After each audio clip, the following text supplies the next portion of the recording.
Welcome to Zenith Global News, your trusted window to the world. From across the world, these are today's top stories. Donald Trump draws a red line in Hormuz. Will China dare cross it? Zelensky says U.S. doesn't have time for Ukraine because of Iran war. She pushes four-point peace plan for Middle East, promises to help boost security. Dangerous, irresponsible. China condemns U.S. blockade of Iran ports. Trump dials PM Modi, discusses bilateral cooperation, Strait of Hormuz. Two ships from Iran ports slip past U.S. blockade, cross Hormuz. U.S.-Iran talks could happen over next 2 days in Islamabad. U.S. may be eyeing Strait of Malacca after Hormuz. Why it matters to India. IMF cuts global growth forecast during Hormuz blockade. Now, let's dive into the details of today's biggest stories. Donald Trump draws a red line in Hormuz. Will China dare cross it? A major escalation in Middle Eastern tensions following U.S. President Donald Trump's decision to impose a naval blockade on the Strait of Hormuz.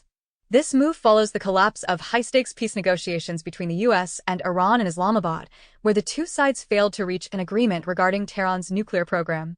The blockade is ostensibly aimed at cutting off Iran's economic lifelines, specifically by stopping ships that pay illegal tolls to Iran for passage through the strait. However, the analysis highlights that the strategy has a broader target: China. As a primary purchaser of Iranian crude oil, China is heavily reliant on the Strait of Hormuz for its energy security. By targeting these shipments, the U.S. is attempting to force Beijing to leverage its influence over Tehran or face significant economic and energy disruptions. Trump has publicly suggested that China should pivot its energy needs toward U.S. or Venezuelan oil exports instead. Zelensky says U.S. doesn't have time for Ukraine because of Iran war.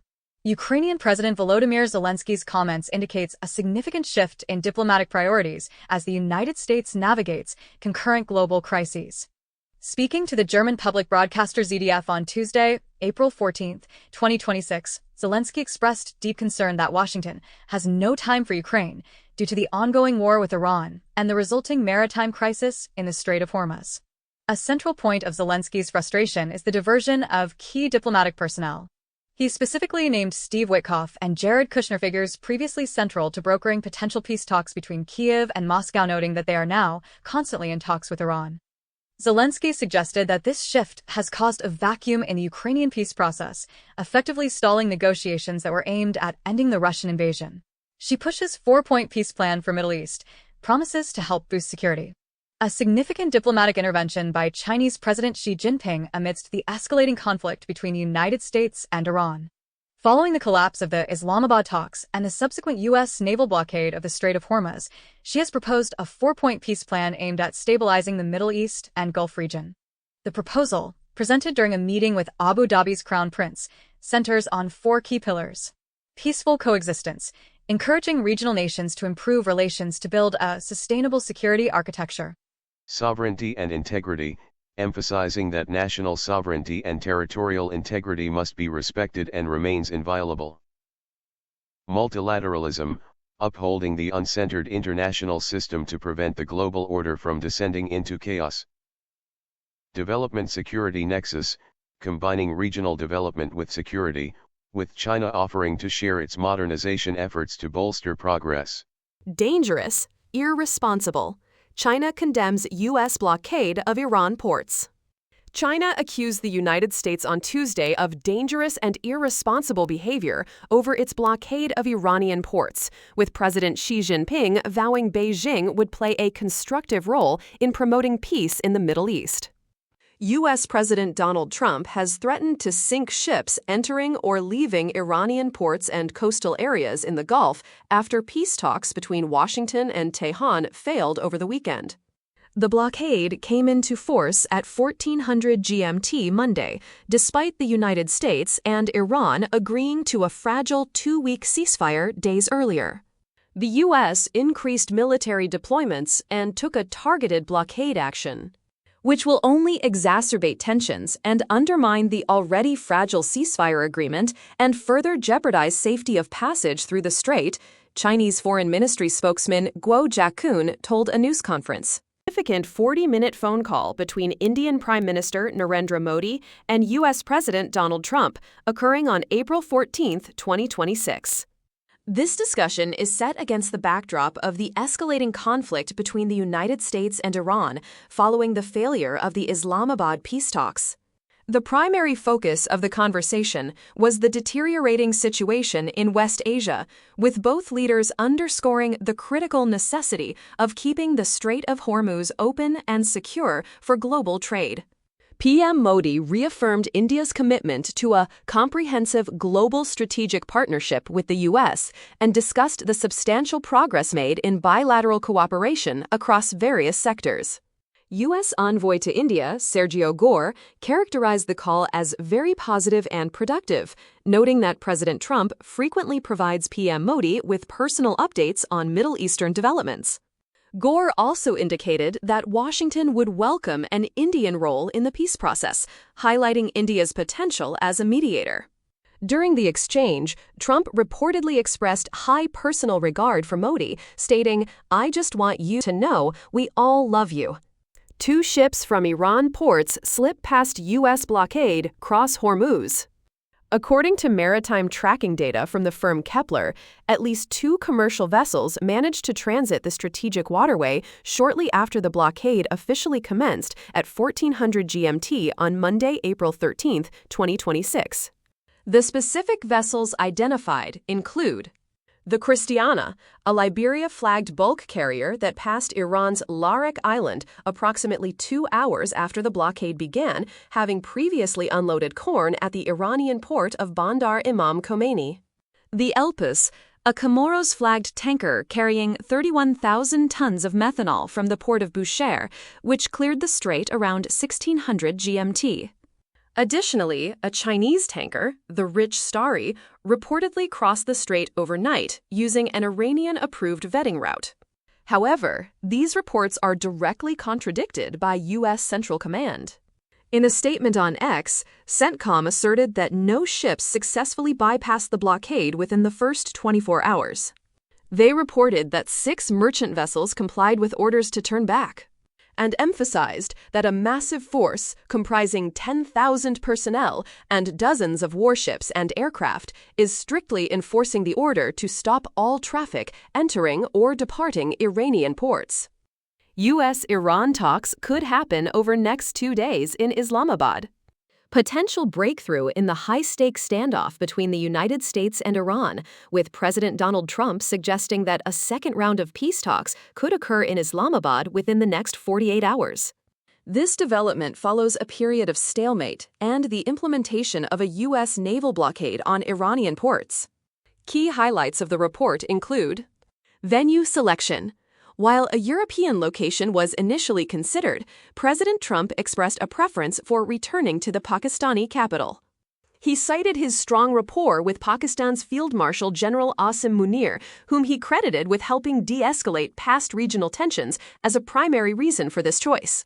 U.S. stance on nuclear terms. Trump clarified that he will not personally attend the talks.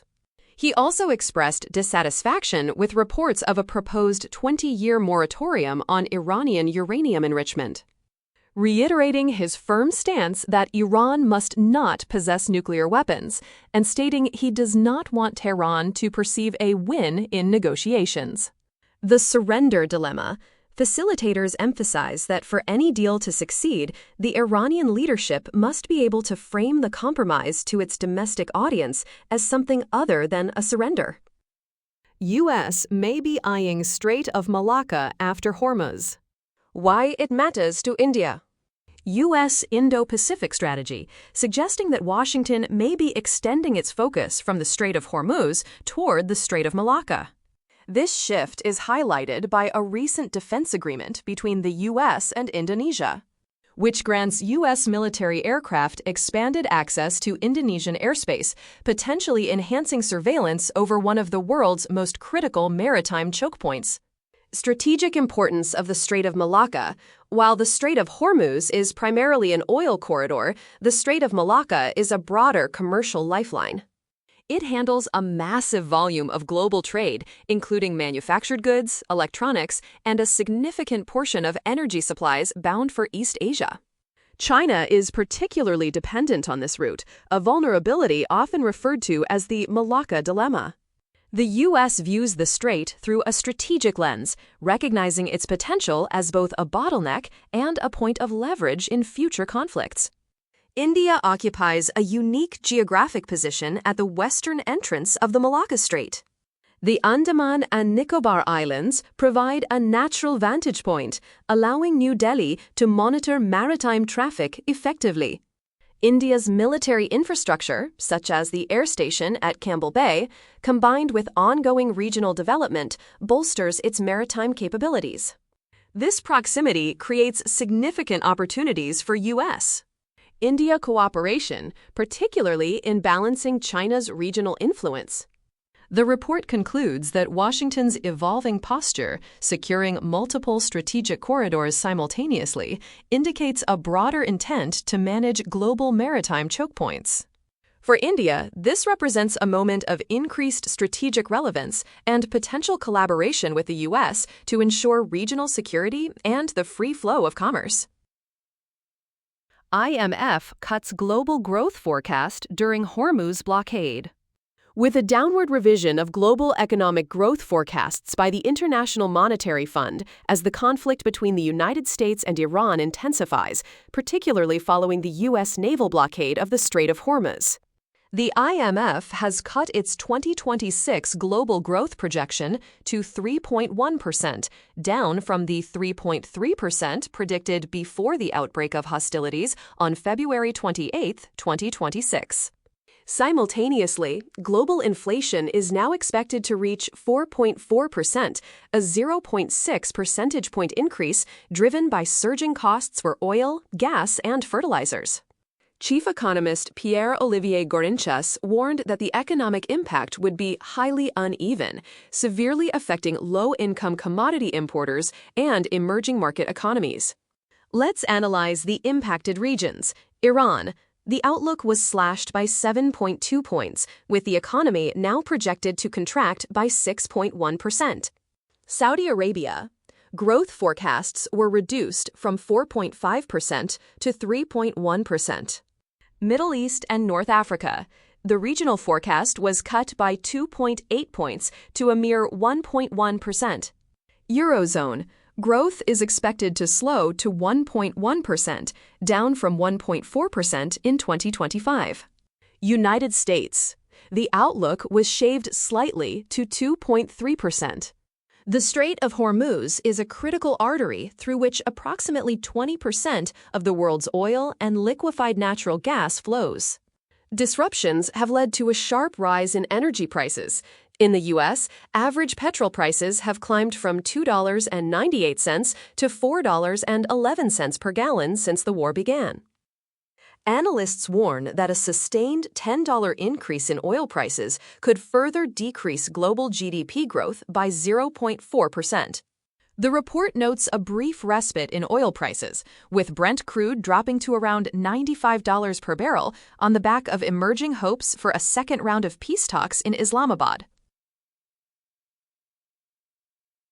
If you value real, balanced reporting from across the globe, make sure to like, share, and subscribe.